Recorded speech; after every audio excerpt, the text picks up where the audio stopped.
London में रक्षा मंत्री राजनाथ सिंह ने कहा कि हम किसी को भी अपने दुश्मन के रूप में नहीं देखते, लेकिन दुनिया जानती है कि भारत और चीन के बीच संबंध इस समय तनावपूर्ण है। हालांकि हम अपने सभी पड़ोसियों और दुनिया भर के देशों के साथ अच्छे संबंध बनाना चाहते हैं।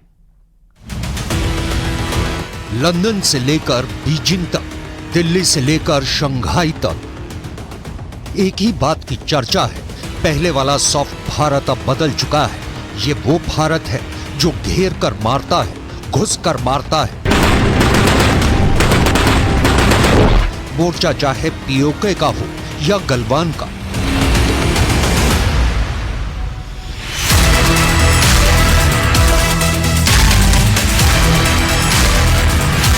पूरे चीन में इस बात पर चर्चा हो रही है कि भारत के प्रधानमंत्री नरेंद्र मोदी ने भारत की इमेज बदल दी है।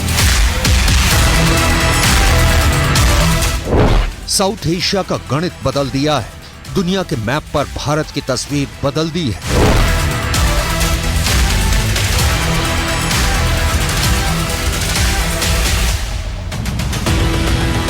ठोस फैसले लेने वाला, ईंट की जगह पत्थर से जवाब देने वाला। अपनी ब्रिटेन यात्रा के दौरान रक्षा मंत्री राजनाथ सिंह ने चीन के मुखपत्र माने जाने वाले ग्लोबल टाइम्स के एक लेख का हवाला देकर जो कहा, उसे आपको भी जरूर सुनना चाहिए। लेकिन ग्लोबल टाइम्स में मिस्टर जैन ने जो कुछ भी लिखा है, यदि उसकी धारणा बनी है तो मैं सोचा था क्यों धारणा बनी। मुझे लगा कि शायद 2020 में जो भारत और चीन के बीच फेस ऑफ हुआ था, उसमें हमारे सेना के जवानों ने जो करिश्मा दिखाया है, जो बहादुरी दिखाई है, शायद उसके कारण चाइना की धारणा भारत के बारे में बदल गई है कि भारत अब कमजोर भारत नहीं रहा, भारत अब दुनिया का ताकतवर देश बन गया है।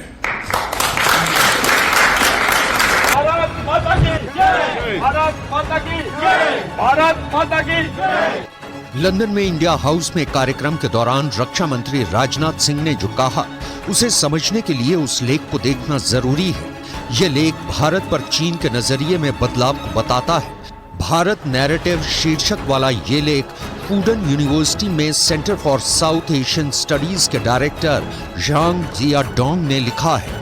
झांग ने अपने लेख को भारत की हाल में ही की गई 2 यात्राओं के आधार पर लिखा है। इस लेख में उन्होंने पिछले 4 सालों में भारत की घरेलू और विदेशी स्थिति में हो रहे बड़े बदलावों का उल्लेख किया है।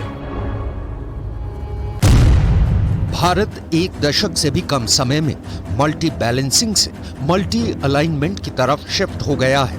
ये बहुध्रुवीय दुनिया में एक ध्रुव बनाने की रणनीति की ओर तेजी से बदल रहा है। भारत ने हमेशा खुद को एक विश्व शक्ति माना है। अंतर्राष्ट्रीय संबंधों के इतिहास में ऐसे बदलावों की गति कम ही देखी जाती है। कूटनीतिक मोर्चे पर प्रधानमंत्री नरेंद्र मोदी के शासनकाल में भारत की सॉफ्ट छवि बहुत तेजी से एक सख्त देश के रूप में बदली है। झांग ने लिखा है कि भारत अब रणनीतिक रूप से ज्यादा आश्वस्त हो गया है और भारत नैरेटिव बनाने में ज्यादा सक्रिय हो गया है। डिप्लोमेसी में भारत तेजी से रणनीतिक ताकत बन रहा है। जब से पीएम मोदी ने सत्ता संभाली है, उन्होंने अमेरिका, जापान, रूस और दूसरे देशों के साथ भारत के संबंधों को बढ़ावा देने के लिए कई देशों को साथ लेकर चलने की रणनीति की वकालत की है। सबसे ताजा उदाहरण है मालदीव का। भारत सरकार ने मालदीव को जिस तरीके से सरेंडर करने और माफी मांगने के लिए मजबूर किया, उसे पूरी दुनिया ने देखा। आपको याद हो तो मालदीव को भारत के खिलाफ टिप्पणी के लिए चीन ने भी फटकार लगाई थी। लेकिन सावधान, ये चीन है। भारत की बढ़ती ताकत के खिलाफ हिंसात्मक साजिश रचने में कमी नहीं करने वाला।